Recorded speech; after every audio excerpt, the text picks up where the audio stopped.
안녕하세요. 저는 올해로 32을 맞이하는 결혼 7년차 주부입니다. 신은 참 공평하다는 말이 있죠? 아무리 완벽해 보이는 사람이라고 해도 그 이면을 잘 들여다보면 단점이나 흠결은 있기 마련이고, 공부를 잘해서 전국 수준으로 놀아도 그림은 못 그리는 사람이 있다든죠.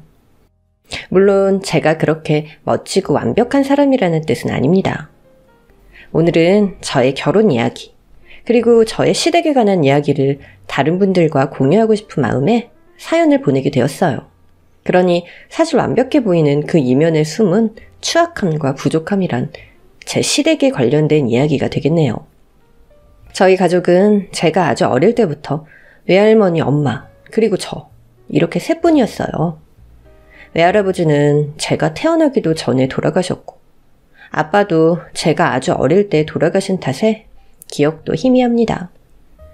요즘에도 그런 사람이 있나 하는 사람들도 계시겠지만 20, 30년 전, 특히 큰 도시가 아닌 작은 동네에서는 여자 혼자 아이를 키우는 걸 터부시하는 풍조가 있었어요.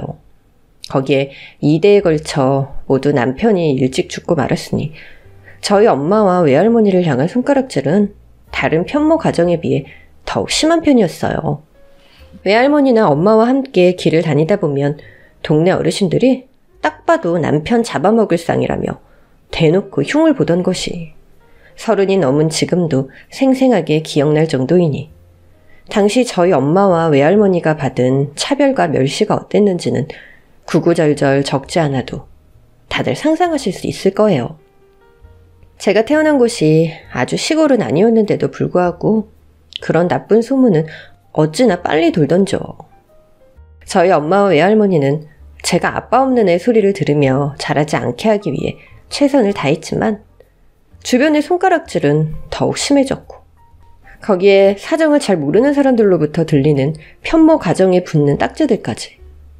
결국 외할머니와 엄마는 아무도 모르는 곳에서 사는 게 더 좋겠다고 판단해서 어린 저를 데리고 서울로 상경하셨어요.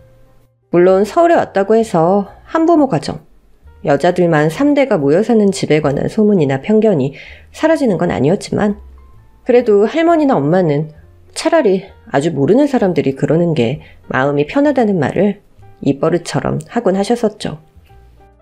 그리고 그렇게 밖에서 나쁜 소리가 들릴 때마다 저희 가족은 더욱 똘똘 뭉쳤어요.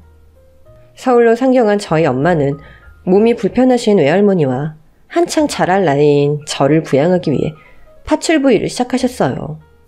외할머니도 젊은 나이에 외할아버지를 먼저 보내고, 엄마를 혼자 키우느라 젊을 때부터 고생을 많이 하신 탓에 이곳저곳 몸이 아프지 않은 곳이 없었죠.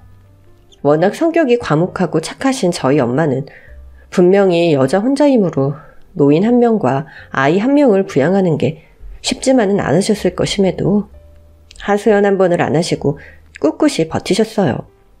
저 역시 그런 엄마를 보며 살아왔기에 매일 새벽같이 남의 집 일을 하러 가 까만 밤이 되어서야 돌아오는 엄마의 지친 등을 보면서 제가 어른이 되면 꼭 엄마와 할머니를 지켜주는 든든한 가장이 되어 살겠다고 다짐을 했었어요.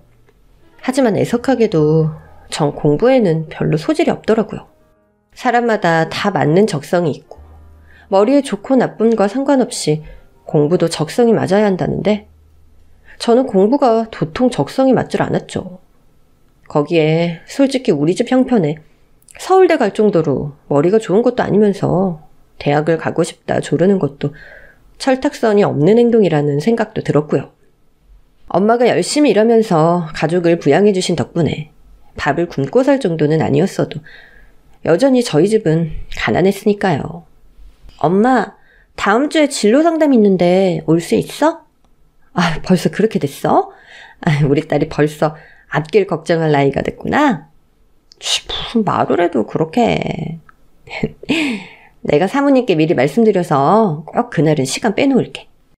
아, 무리해서 올 건 없어. 뭐 별것도 없는데. 우리 딸 일인데 엄마가 꼭 가야지. 그래, 대학 어디 갈진 정했어? 엄마, 나 사실은 대학 안 가려고. 그게 무슨 소리야? 아, 등록금 때문에 그래? 엄마가 많지는 않아도 저축해 놓은 것도 있고, 요즘은 뭐 학자금 대출 이런 것도 있다잖아. 대출 받으면 그건 또 어느 세월에 다 갚을 건데? 그리고 나 솔직히 공부에 뜻도 없어. 차라리 그 시간에 기술 배워서 돈 버는 게 훨씬 내 적성에 맞는 것 같아. 이미 선생님하고는 이야기 다 끝났어. 당시 제 성적은 중위권 정도는 됐던지라 눈높이를 조금만 낮추면 괜찮은 대학에 못 갈 수준은 아니었어요. 선생님도 그 부분을 아쉬워하셨지만 넉넉지도 않은 형편에 어정쩡한 대학 들어가서 엄마 고생하는 시간만 늘리느니 차라리 취업을 빨리 하는 게 낫겠다고 이미 고2 때 마음의 결정을 내린 상태였거든요. 차라리 이렇게 될 줄 알았으면 처음부터 실업고 같은 데를 갈 걸 하고 후회할 정도였으니까요. 사실 인문계 고등학교를 나온 것도 저희 엄마와 외할머니가 본인들께서 가방끈이 짧아 이렇게 고생하고 산다는 생각이 강하셨던 분들인지라 저만큼은 잘 배워서 남부럽지 않게 좋은 직업 얻어 몸고생 덜하고 살길 바라셨던 마음이 크신 듯 했거든요.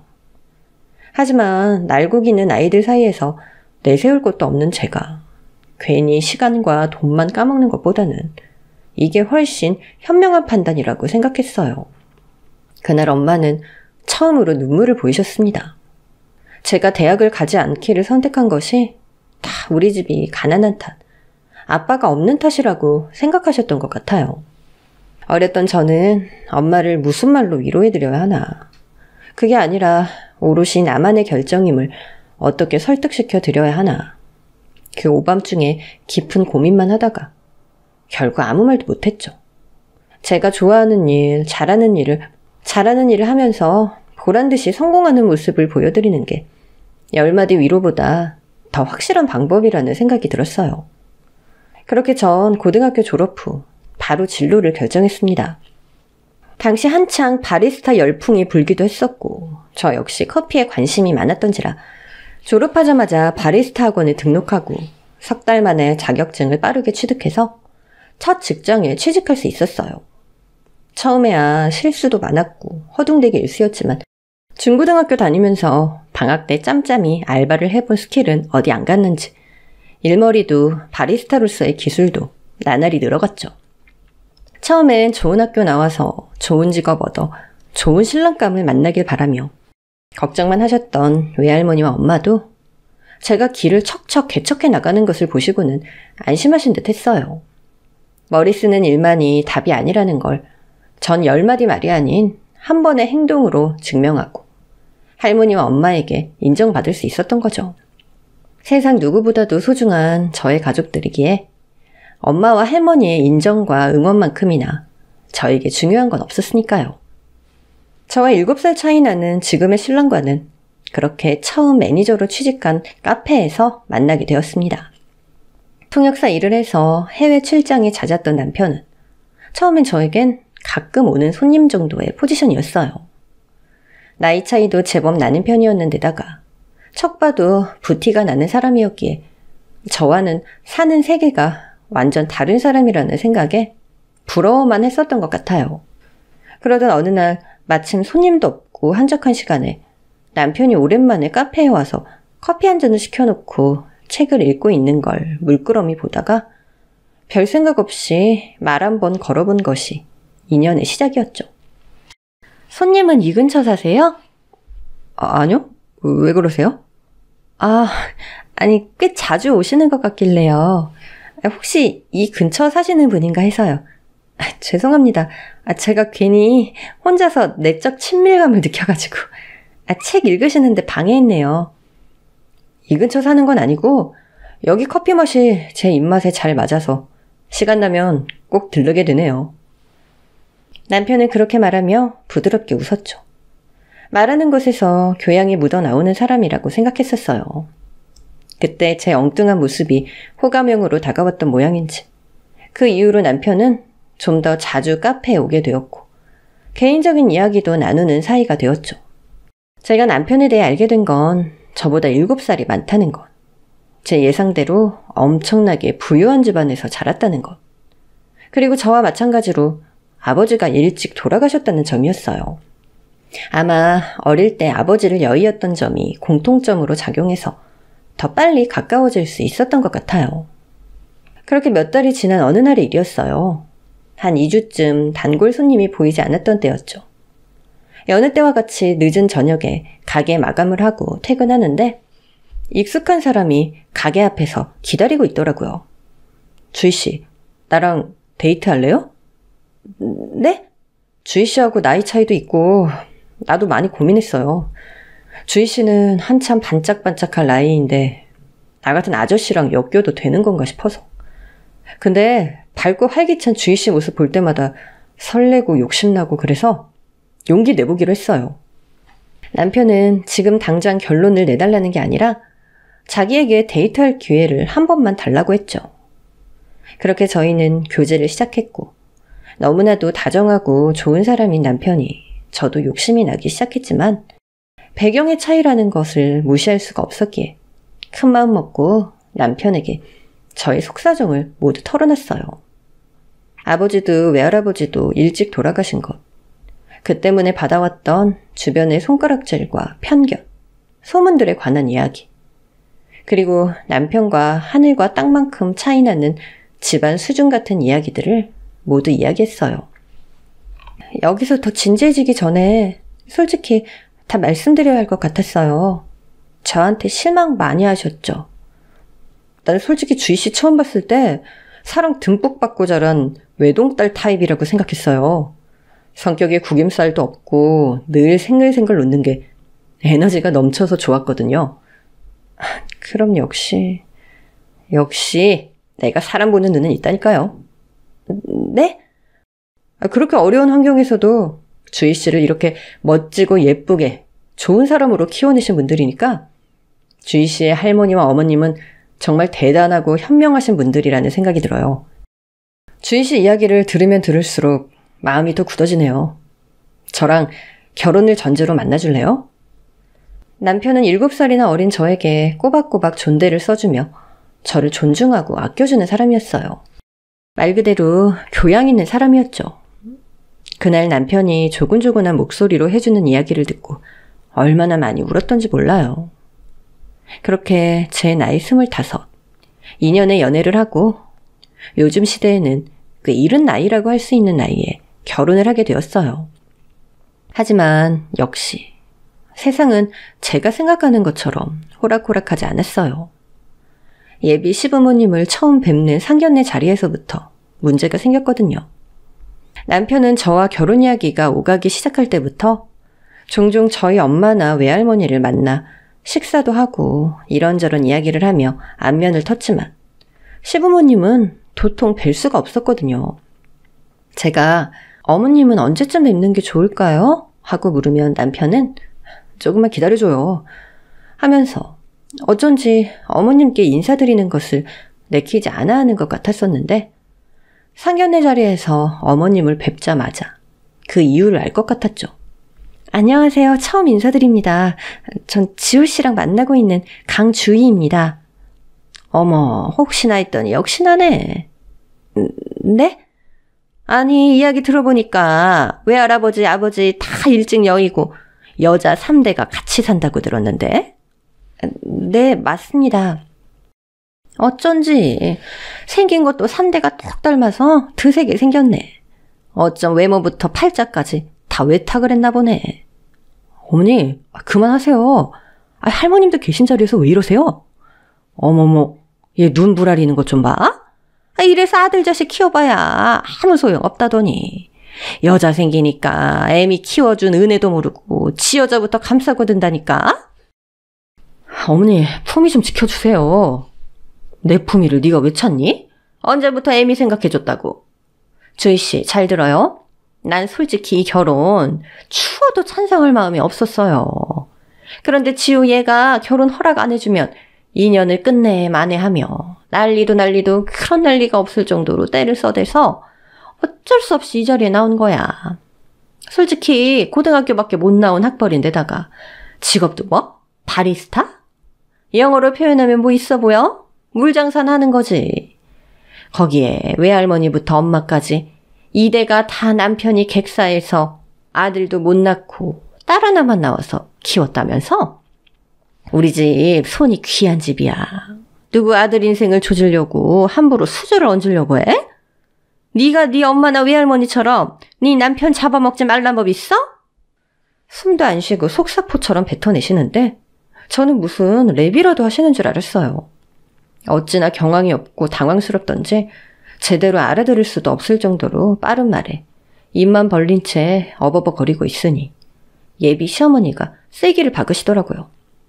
결혼을 하고 말고 네 선택이야. 뭐 내가 인생 대신 살아줄 것도 아니고 30 넘은 아들내미한테 사사건건 이래라 저래라는 것도 우습잖아?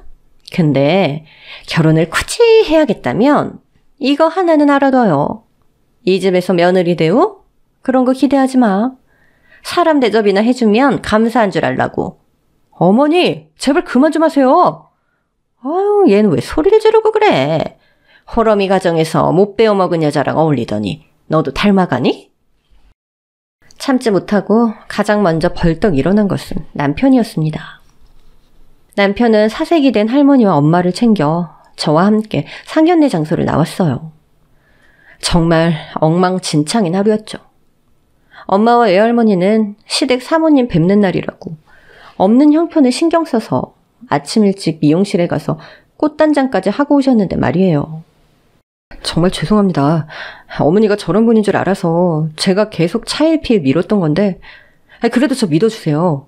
주희 씨 고생시킬 일 절대 없도록 제가 모든 것을 걸고 지키고 행복하게 해줄 수 있습니다. 남편은 그렇게 말하며 식사 자리를 망쳐 죄송하다고 고급 중식당에 우리 가족을 데리고 가서 식사 대접을 따로 했죠. 하지만 솔직히 그 상황에서 목구멍에 밥이 들어가는 사람이 어디 있겠어요. 남편이 워낙 좋은 사람인데다 할머니와 엄마에게도 깍듯이 대했기에 앞에서 대놓고는 말하지 못했지만 할머니는 굉장히 화가 많이 나신 상태셨죠. 난 이 결혼 반대다. 아니 돈이 많은 뭐하니? 배운 게 많은 뭐해? 인간 됨됨이가 글러먹었잖아. 아니 나하고 네 엄마가 널 어떻게 키웠는데. 너 저 집에 시집 가면 어떤 취급 받을지 뻔히 알면서 아니 못 보낸다 나는. 역시나 할머니는 집에 들어오자마자 노발대발 하셨습니다. 하지만 엄마 생각은 좀 다르셨던 모양이에요. 그래도 엄마 생각해봐요. 우리 주희가 또 언제 이렇게 조건 좋은 남자를 만나겠어요. 너 그렇게 인생을 살고도 몰라? 아니 돈이 다가 아니라는 걸 네가 알고 내가 알고 주희도 알잖냐. 결혼이 어디 두 사람이 좋다고 끝나는 일이야? 결혼은 집안 대사야. 그런데 저 집 최고 어른이라는 여편네 상태가 저래서 우리 주희 시집살이 당하고 구박받는 꼴 난 못 봐. 그렇게 밤이 늦도록 두 분은 설전을 이어가셨죠. 저는 제 방에 있었기에 두 분의 대화를 다 듣지는 못했지만 엄마가 결국 외할머니를 설득하신 듯 했어요. 밤이 늦어서야 제 방에 조심스럽게 들어오신 엄마는 그런 말씀을 하셨어요. 주희야, 난 네가 이 결혼 했으면 좋겠어. 그래도 엄마, 예비 시어머니 되실 분 봤잖아.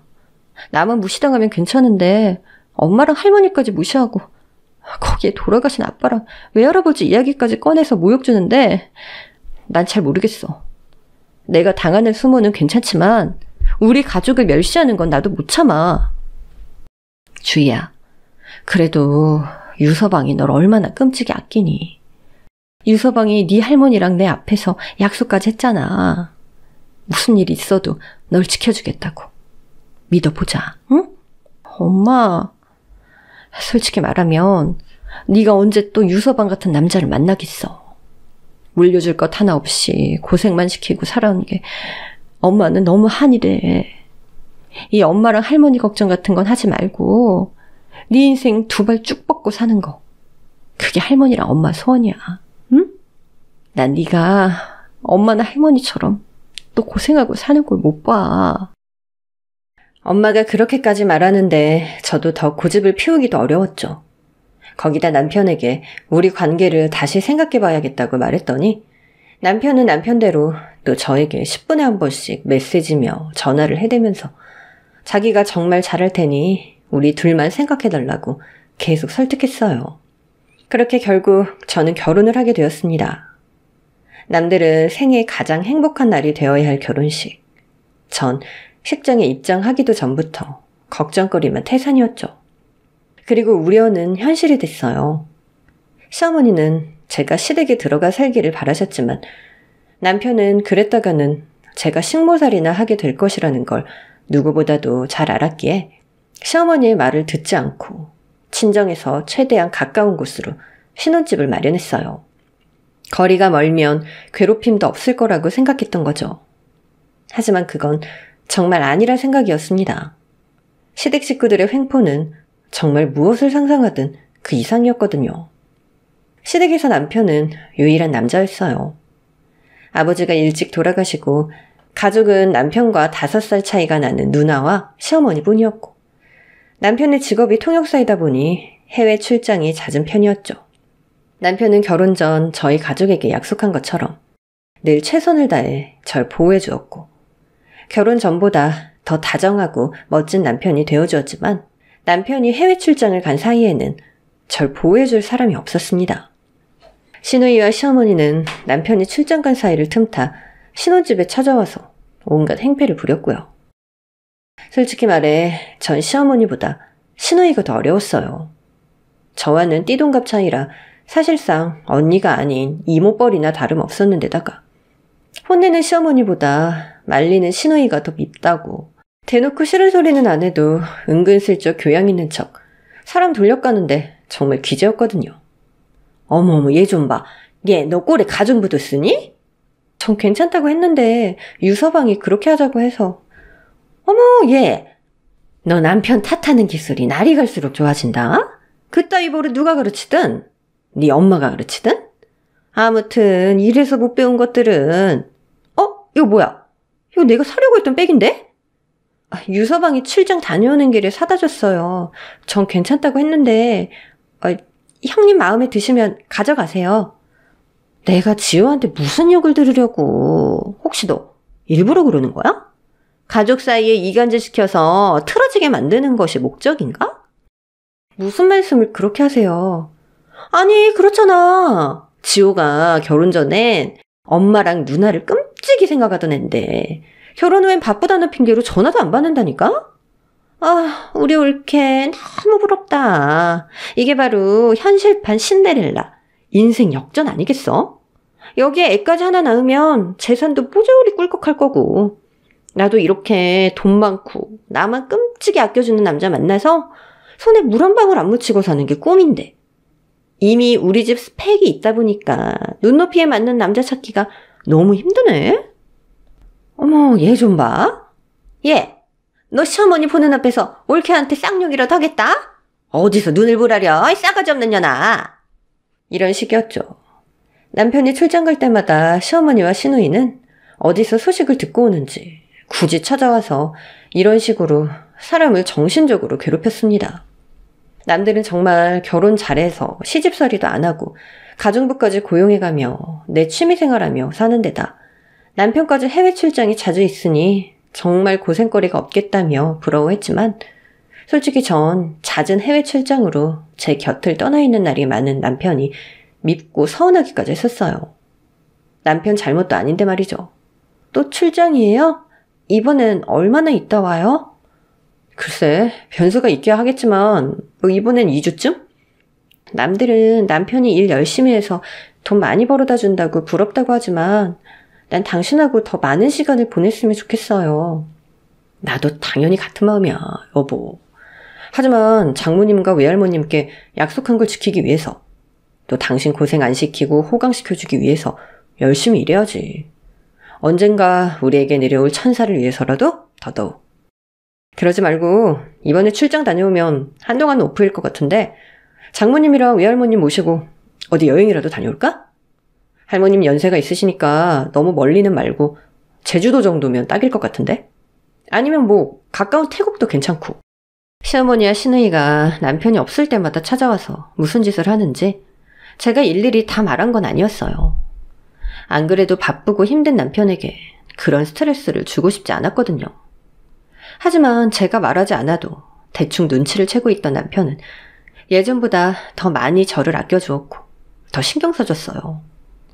한국에 있을 땐 엄마와 외할머니를 모시고 식사하거나 쇼핑하면서 저희 가족도 많이 챙겨주었죠. 시어머니와 시누이가 찾아와서 정신 공격을 할 때마다 이혼 생각이 불쑥불쑥 치솟아 올랐지만 전 저에게 모든 걸 헌신하는 남편과 저희 가족을 생각하면서 꿋꿋이 버텼습니다. 모두 저렇게 힘들게 고생하면서도 행복을 위해 노력하는데 내가 나 혼자 편하자고 이기적인 선택을 해서는 안 된다고 생각했죠. 특히 해준 것 없이 고생만 시킨 딸이 드디어 좋은 배필 만나 고생 덜하고 살 수 있게 되었다며 이제 여한이 없다고 식장에서 내내 기쁨의 눈물을 흘리시던 엄마의 모습이 아른거려서 차마 이혼의 이응자도 꺼낼 수 없었어요. 하지만 굳센 마음만으로는 해결할 수 없는 현실적인 문제도 얼마든지 있는 법이었죠. 결혼 2년차가 되던 해의 일이었습니다. 그날도 역시 남편이 해외 출장 간 틈을 타 시어머니와 시누이가 신혼집에 쳐들어왔죠. 그때 마침 얼마 전 외할머니가 저에게 전화해서 요즘 엄마가 도통 기운도 없는 것 같고 무슨 약 같은 걸 먹는 것도 같다고 말씀하신 게 너무 걱정되고 그래서 엄마 몰래 깜짝 선물을 해드리려고 보약을 한 첩 지으면서 할머니 것도 같이 지어뒀는데 하필이면 시누이와 시어머니가 그걸 보신 거예요. 이게 진짜 보자 하니까 아니 내 아들이 쎄 빠지게 벌어온 돈 친정에 해다 바치고 있었니? 엄마 그러지 말고 지호한테 통장 내역 좀 확인해보라 그래. 요즘 뉴스 보니까 꽃뱀 같은 년들이 스리슬쩍 재산 빼돌려서 해먹는 경우 엄청 많다더라. 어디서 남의 인생에 무임승차를 해서는 등골에 빨대 꽂아 골수를 빼먹는 걸로도 모자라서 네 애미미 할미까지 알차게 챙겨 먹으려더라. 저희 엄마가 요즘 몸이 너무 안 좋으신 것 같아서 보약을 지었어요.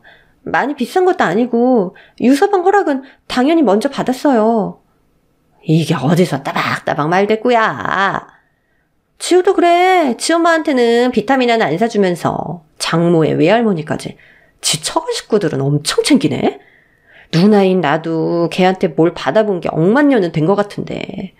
야, 대체 어떤 스킬로 꼬셨는지 나도 좀 알려줄래요, 옳게? 나도 좀 배워서 남자 꼬시는 데 좀 써먹게. 얘 아서라, 어디서 그런 천박한 짓거리를 배우려고 그러니? 우리 딸은 그런 짓 안 해도 다 수준에 맞는 배필이 나타나게 되어 있단다. 에이, 그래도 저 외모에 저 스펙에 이 정도 남자 꼬실 수 있는 기술이면 엄청난 게 있지 않겠어? 혹시 알아? 내가 그 기술 배워가면 재벌 이세랑 만나줄지? 얘도 참. 그런 모욕적인 언사를 들으면서 전 뭘 했냐고요? 주먹 꾹 쥐고 참았습니다. 이 또한 지나가리라 하면서 속으로 연불이나 외웠죠. 그런데 그날은 도저히 참을 수가 없었어요. 아니, 네 엄마라는 사람도 그래. 요즘 일도 안 한다며? 지호가 벌어다주는 돈으로 생활비까지 대준다면서. 나 참, 아니 무슨 거지 집안도 아니고 이렇게까지 해 보통? 교양도 품위도 자존심도 양심도 염치도 없나? 엄마가 저 키우시느라 젊어서부터 고생을 많이 하셔서 몸이 좀 많이 안 좋으셔서 쉬고 계신 것 뿐이에요. 그렇다고 엄마랑 할머니가 사치를 하시는 것도 아니고 저도 조만간 일해서 애는 안 낳을 거야? 너 애 낳을 계획은 있니? 그나마 네 장점이라고는 젊은 것 뿐인데 서른 되기 전에 애는 하나 낳아야 될 거 아니야. 하긴 너 닮은 애 나올까 그것도 겁나긴 한다만. 어머니 말씀이 너무 심하신 것 같아요. 나 참 진짜 어디서 배워먹은 꼬라지야? 눈에 훤하다. 너희 엄마 너희 외할머니도 이런 식으로 호구 같은 남자 하나 꼬드겨서 빼먹을 거 다 빼먹고 혹사나 시켜서 남편 잡아먹은 거 아니야? 어머 엄마 그건 좀 심하다. 아니 내가 뭐 틀린 말 했니? 이것들 하는 꼬라지를 봐. 뭐 그것도 그렇긴 하지. 정말 절 모욕하는 건 참을 수 있었지만 엄마와 할머니를 조롱하는 건 참을 수가 없었습니다. 당장 내 집에서 나가주세요. 뭐? 내 집? 여기가 왜 네 집이야? 내 아들 집이지. 유서방 명의로 된 집이니까 배우자인 제 집이기도 하잖아요. 제가 지금까지 유서방 체면. 저희 엄마와 할머니 생각해서 꾹 참으며 살았지만 저도 더 이상 못 참겠어요. 누군가에게는 별 볼 일 없는 사람일 수 있겠지만 저에겐 세상 누구보다도 유서방보다도 소중한 가족이에요. 저랑 유서방이 이혼하길 바라세요? 그렇게 해드릴 테니까 당장 여기서 나가세요. 안 나가면 주거 침입 및 태거 불응으로 고소하겠어요. 어머, 얘가 드디어 미쳤나? 엄마, 일단 나가자. 얘 완전 눈이 돌아버린 게 사람 한 대 치겠어. 제가 길길이 날뛰기 시작하니 경찰이라는 말에 겁이 나긴 했던 모양인지 두 사람은 부랴부랴 돌아갔습니다. 전 당장 남편에게 전화를 걸어서 이 문제를 이야기할까 했으나 저를 위해 2억만 리 타국에서 고생하고 있을 그 사람이 눈에 선해 꾹 참고 있다 귀국했을 때 이야기했어요. 뭐? 그런 일이 있었는데 왜 나한테 바로 말을 안 했어? 어떻게 이야기해요. 당신 고생하는 줄 뻔히 알면서. 그렇다고 바로 귀국할 수 있는 것도 아닌데 괜히 스트레스만 주고 싶지 않았어요. 내가 알았으면 당장 귀국했을 거야. 안 되겠어. 내가 지금 당장. 그러지 말아요, 여보. 나 솔직히 이제 당신 집안 사람들하고 말도 섞기 싫어요. 이런 말 당신 입장에선 어머니고 누나니까 힘들 수도 있겠지만 난 솔직히 영 끊고 살고 싶어요. 그렇게 하자. 나도 당분간 휴직할 테니까 당장 이사하고 전화번호도 다 바꿔. 어머니에게는 내가 당신 곁에 얼씬도 하지 말라고 직접 이야기할 테니까. 당신은 2번 다시 그 인간들하고 말 섞을 필요도 없게 해줄게. 남편은 너무나도 흔쾌히 그러자고 했어요. 아니, 오히려 저보다 더 화를 내주었죠. 그렇게 저와 남편은 급하게 새 집을 얻어 이사했고 남편이 본인 가족들에게 2번 다시 얼씬이라도 했다가는 바로 고소하고 접근 금지 명령까지 신청할 거니 2년 끊고 살자고 으름장을 놓았다고 해요. 그렇게 우리 가족의 삶은 평온을 되찾는 듯 했습니다. 원래 행사처럼 찾아와 행패 부리는 사람이 없으니 진짜 10년 묵은 채증이 싹 가시는 것처럼 기분이 홀가분했어요. 시어머니와 시누이가 찾아오질 않으니 저도 남편이 해외 출장 가 있는 동안은 할머니와 엄마와 함께 오래 시간 보낼 수 있어 너무 좋았죠. 하지만 행복은 오래가질 않더라고요. 1년 전부터 계속 할머니가 엄마 몸이 안 좋은 것 같다고 무슨 약을 먹는 것 같다고 해서 저도 엄마에게 몇 번이나 물어보았지만 엄마는 그때마다 관절염이 도져서 진통제를 먹는 거라고만 하셨거든요. 그래서 몸에 좋다는 보약도 잔뜩 지어드리고 병원에서 물리치료도 받게 해드렸지만 차도가 보이질 않았어요. 그러던 어느 날 전 엄마가 침대 밑에 몰래 숨겨둔 엄청난 양의 약통과 약봉지를 발견하고야 말았습니다. 엄마가 깊은 낮잠에 빠져 계시길래 그 틈에 쉬엄쉬엄 청소나 할까 하다가 발견하게 된 거죠. 엄마, 이게 다 뭐야? 아유, 주희야. 그러니까 엄마가 할 테니까 두라니까. 지금 그게 문제야? 이거 다 뭐냐고. 엄마, 사실 유방암이래. 그랬습니다. 이미 엄마는 2년 전 저와 남편 사이에 결혼 이야기가 오갈 때쯤 유방암 진단을 받으셨다고 해요. 남편과의 결혼을 덮어놓고 찬성했던 이유가 자신이 없는 세상에서 살아갈 제가 너무 걱정이 되어 시집이라도 좋은 데로 가는 걸 보고 싶으셨던 거였죠. 다행히 엄마의 암은 초기에 발견이 되어서 약물 치료만으로 차도가 있었지만 완치가 되지 않고 지지부진 시간을 끌다 최근 들어 갑자기 진행이 빨라져서 3기 직전까지 진행되어 수술이 필요한 수준까지 갔던 거예요. 미련하고 멍청했죠. 엄마가 이렇게 고통받고 있는 것도 모르고. 왜 말을 안 했어? 지금 당장 수술 날짜 잡자, 어? 끝까지 너한테 피해만 주다 가는 못난 애미 되기 싫어서. 보험이라도 하나 야무지게 넣어놓을걸. 아니, 사람 목숨이 오가는 상황에 왜 궁상맞게 돈 걱정인데. 전 엄마를 안고 펑펑 울었어요. 그냥 너무 속상하고 다 내 탓인 것 같고 엄마에게 미안하고 너무 안쓰러웠죠. 이런 순간에도 돈 걱정하는 우리 엄마. 죽음이 지척에 다가온 와중에도 딸 걱정부터 하는 엄마가 너무 안쓰럽고 미안해서요. 그렇게 전 바로 이 사실을 신랑에게 알렸고 남편 역시 부랴부랴 귀국을 서둘러 엄마의 수술 예약부터 간병까지 물심양면으로 곁을 지키며 도와준 덕분에 엄마는 수술을 무사히 마칠 수 있었습니다. 차도가 좋아 생각보다 일찍 퇴원하게 되어 통원 치료를 시작한 엄마에게 간병인까지 붙여주면서 남편 역시 엄마를 위해 최선을 다해줬죠. 이 남자가 없었으면 지금 내 삶은 또 어땠을까 하는 생각이 들 정도로 너무 고마웠어요. 순간이나마 이혼을 생각했던 제가 미울 정도였죠. 근데 엄마의 퇴원 준비를 하면서 남편이 그러더라고요. 누나가 결혼을 한다네. 그래요? 그래, 무슨 낯짝으로 연락을 했는지. 그래도 누나 결혼식인데 하나뿐인 동생이 와야 하지 않겠냐고 하는데 난 됐다 그랬어. 나 신경 쓰지 말고 당신이라도 다녀와요. 됐어. 나도 그 사람들한테 학을 뗐으니까. 신경 쓰라고 한 말 아니야. 그냥 전화가 와서 당신한테도 보고하는 거지. 장모님 편찮으셔서 우리 그럴 여력 없다고 딱 잘라 거절했으니 걱정 마. 솔직히 말해 그 사람들 성격에 그냥은 안 넘어갈 줄 알았는데 의외로 그 이후로 남편에게 또 전화를 걸어 괴롭히고 그러진 않았던 모양이더라고요. 하지만 우리는 몰랐던 거예요. 인간성을 상실한 인간들이 끝장을 보려고 하면 어디까지 막장으로 갈 수 있는지 말이에요. 남편이 은연중에 한 말로 엄마가 암 수술을 하고 회복 중이라는 사실을 알게 된 신우이와 시어머니가 말도 안 되는 짓을 벌일 계획을 세우고 있었다는 걸 저희 가족은 꿈에도 몰랐던 거죠. 남편에게 그렇게 크게 망신당하고 의절선언을 당한 시어머니와 시누이는 그 후로 계속 그것에 앙심을 품고 어떻게든 저와 저의 가족에게 복수할 기회만 엿보고 있었던 것 같아요. 연락도 안 하고 찾아오지도 않으니 이젠 진짜 고생 끝이다 싶어서 속편하게 생각했던 제 잘못일까요?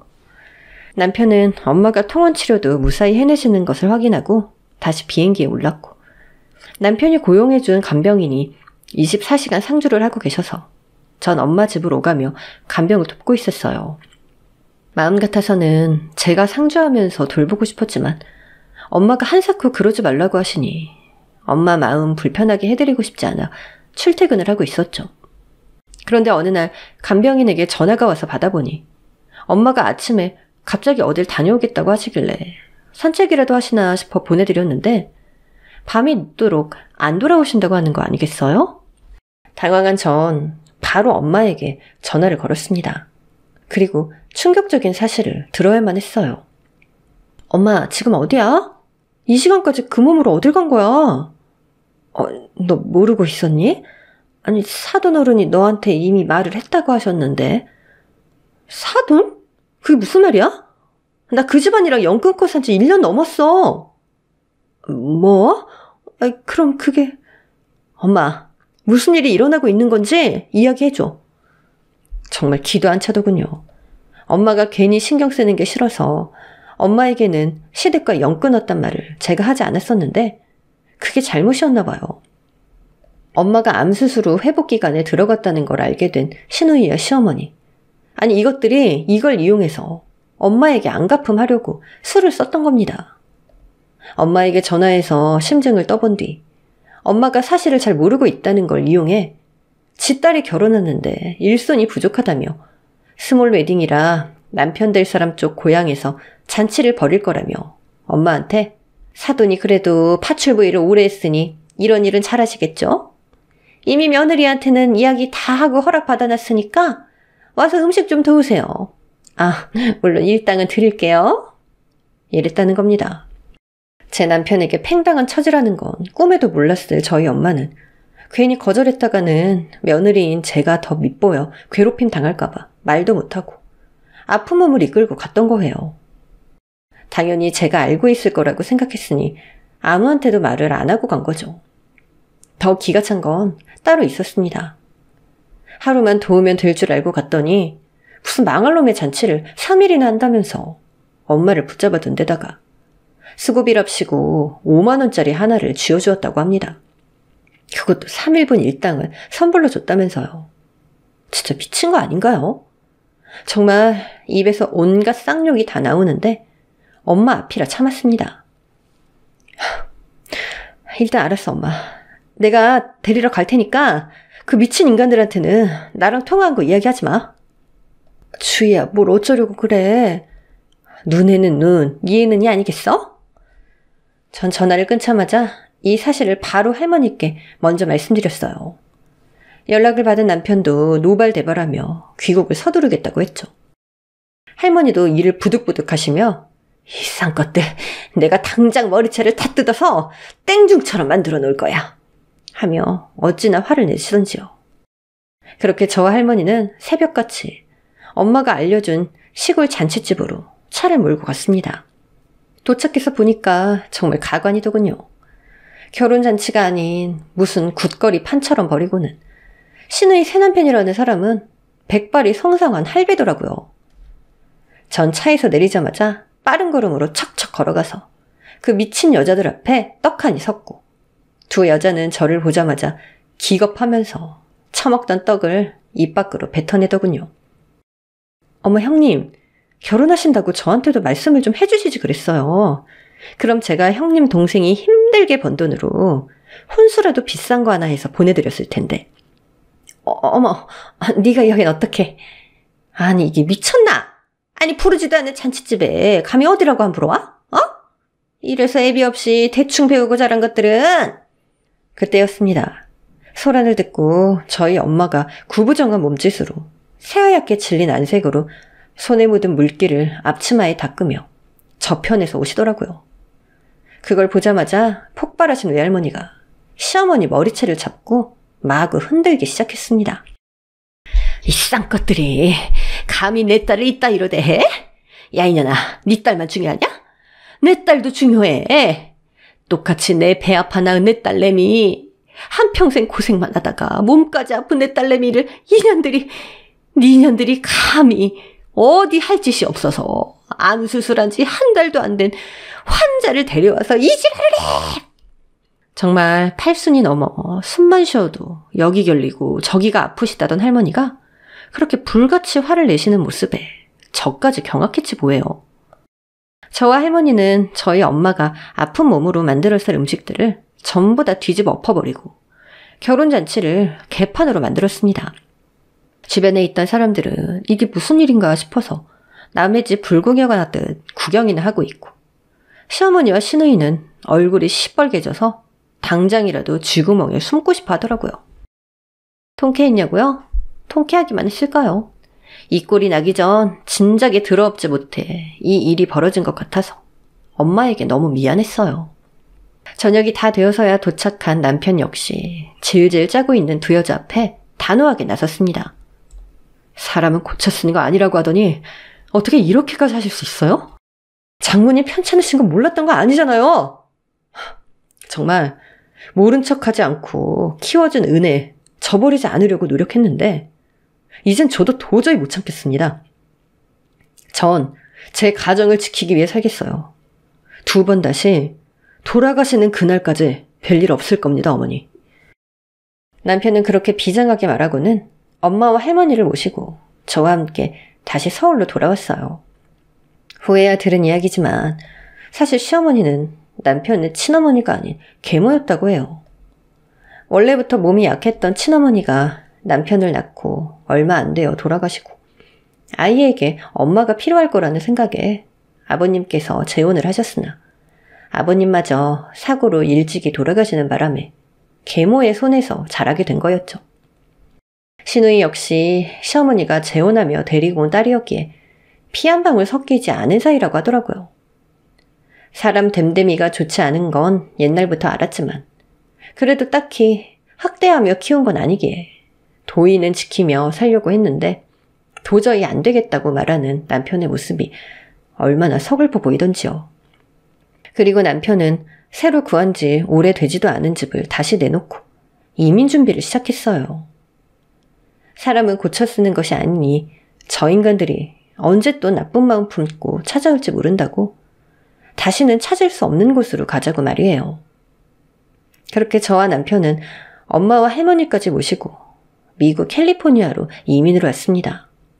남편의 본래 직업이 통역사인지라 이곳에서 직업을 구하는 것이 그리 힘들지는 않았고 할머니와 엄마는 늙음하게 머리가 굳어 힘들긴 하지만 더듬더듬 영어 한자 배우는 낙으로 요즘 하루를 보내고 계세요.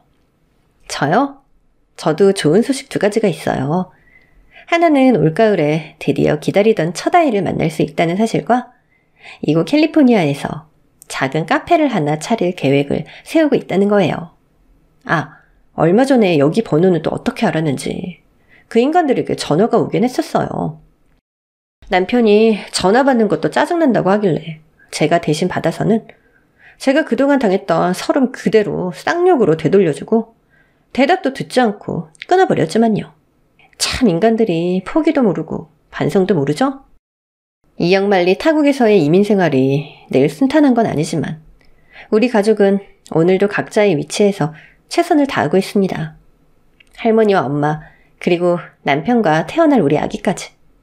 우리 5 식구가 늘 씩씩하고 화목하게 살아갈 수 있도록 응원 부탁드립니다.